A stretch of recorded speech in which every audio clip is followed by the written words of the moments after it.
स्पीकरच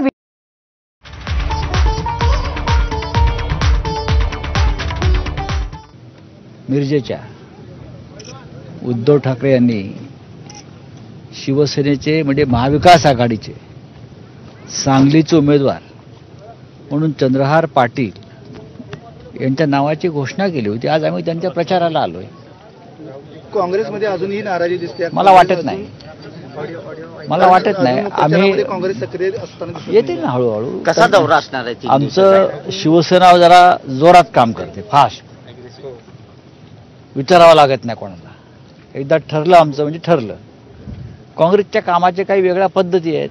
त्यांची working committee असते, त्यांची जिल्हा कमिटी असते, त्यांची तालुका कमिटी असते, इतर काही नेते असतात. आमच्याकडे एकदा आदेश आला की आम्ही कामाला लागतो. राष्ट्रवादी काँग्रेस पक्षही कामाला लागेल.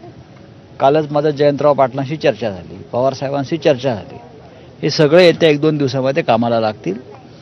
महाराष्ट्रातल्या 48 मतदारसंघामध्ये महाविकास आघाडी लढते आहे आणि 48 मतदारसंघामध्ये आम्ही एकत्र काम करू. काँग्रेस यांनी सांगितलेलं की आघाडी धर्म जो आहे तो पाळला पाहिजे. तर एकीकडे ही सगळी चर्चा चालू असताना उमेदवारी जाहीर केली. या संपूर्ण पार्श्वभूमीवरती त्यांनी म्हटले की आघाडी धर्म जो आहे तो असं कोण म्हणतंय? नाना पटोले यांनी म्हटलेलं. आघाडी धर्म सगळेच पाळतायत, तेही पाळतायत, आम्ही पाळतोय. आता या सगळ्या चर्चा करण्यापेक्षा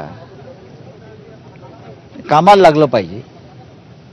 आता रामटेक हे आमचा मतदारसंघ होता सिटिंग, त्यांनी उमेदवार जाहीर केला. आम्ही काय बोललो का? नाही. आता त्यांनी केला, आम्ही काम करू त्यांच्या उमेदवाराचं. माहितीमध्ये नाराजी दूर करण्यासाठी भेटू नका, नाही भेटणार. आमचेच आहेत ते. तुमचा बघा की विश्वजित कदम सुद्धा आमचे आहेत, विशाल पाटील सुद्धा आमचे आहेत. प्रत्येक मतदारसंघामध्ये आघाडीमध्ये असं असतं की प्रत्येक कार्यकर्त्याला वाटतं पक्षाचा की मतदारसंघ आपल्याकडे राहावा. पण आघाडीमध्ये चर्चा वाटाघाटीमध्ये कधीतरी मतदारसंघ मागे पुढे होत असतात. शिवसेना भाजपा युती असताना सुद्धा असं झालेलं आहे. इकडे तर 3-3 पक्ष आहेत. त्याच्यामुळे जरी ते सांगली असेल, कोल्हापूर असेल किंवा अन्य मतदारसंघ असतील, कार्यकर्त्यांनी एकमेकांना सांभाळून घ्यावं आणि पुढली दिशा पकडावी. विशाल पाटील यांच्याविषयी आम्हाला आस्था प्रेम आहे. पतंगरावांविषयी आम्हाला अतोनात प्रेम होतं. विशाल पाटील हे संसदेमध्ये कसे जातील यापुढे याची काळजी आणि पुढाकार शिवसेना घेईल. संजय राऊत करूनच परत माघारी जातील. त्याचं पुढे आमचा काय वादच नाही ना. वाद कसं आहे? आम्ही आमच्या मतदारसंघामध्ये चंद्रहार पाटील यांचं काम किंवा पक्षाचं काम, यंत्रणा कशी राबते किंवा काय कमी पडतंय का कुठे हे पाहायला आलो आहे. विशाल पाटील कसे संसदेत जातील? मग दुसऱ्या मार्गानं पर्यायी मार्ग तोच आहे. पाहू ना.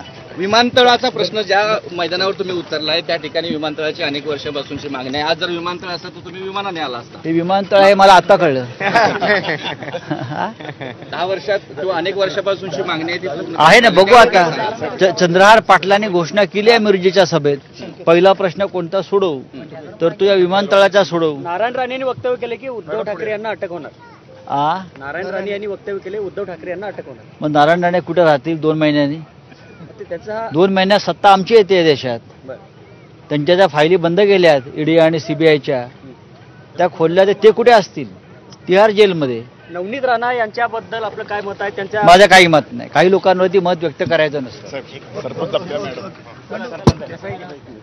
तर संजय राऊत हे सांगलीमध्ये दाखल झालेले आहेत. राऊत हे 3 दिवसांच्या सांगली दौऱ्यावर आहेत. तर तुर्तास मवियामधला सांगलीचा जो जागेचा तिढा आहे तो अद्याप सुटलेला नसताना तिकडे आता संजय राऊत हे मात्र आपण प्रचारासाठी चंद्रहार पाटलांच्या पोहोचल्याचं त्यांनी सांगितलेलं आहे. बातमीसोबतच बुलेटिन